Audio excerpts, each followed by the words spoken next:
আসসালামু আলাইকুম ওয়া রাহমাতুল্লাহি ওয়া বারাকাতুহু। ঐতিহ্যবাহী খাওয়াদিঘি হাওর সমাজ কল্যাণ পরিষদ কর্তৃক আয়োজিত 2025 সালের মাহে রমজান উপলক্ষে এতিম অসহায়দের মধ্যে ইফতার সামগ্রী বিতরণের আজকের দ্বিতীয় পর্বে এখন আমরা টেংরা ইউনিয়নের টেংরা একাডেমি আমরা আছি। তো এর মোতামিম হুজুর আছেন দায়িত্বশীল এবং আরো সেক্রেটারি সহ আরো অন্যান্য ব্যক্তিবর্গ আছেন, ছাত্রছাত্রীরা আছেন। তো আমরা হুজুরের মুখ থাকিয়া কিছু বলবো। আসসালামু আলাইকুম রহমতুল্লাহি ওয়া বারাকাতুহু। দেশ ও প্রবাসে যে যেখান থেকে আমাদের এই আজকের এই লাইভ দেখছেন সবাইকে ধন্যবাদ, মোবারকবাদ।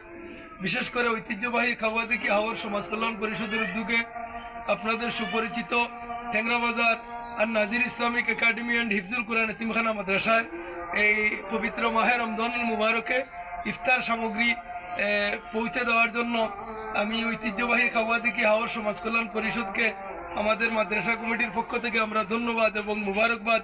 এই পবিত্র মাহে রমজানুল মুবারকে সামাজিক সেবায় এগিয়ে আসার জন্য এতিম ও দরিদ্র ছাত্রদের পাশে দাঁড়ানোর জন্য আমাদের বিশেষ করে আমাদের সাজুভাই সহ যারা এখানে আমরা সবাইকে মুবারকবাদ জানাচ্ছি। আমাদের প্রতিষ্ঠানের প্রতি সবাই দোয়া রাখবেন। আসসালামু আলাইকুম রহমতুল্লাহি ওয়া বারাকাতুহু।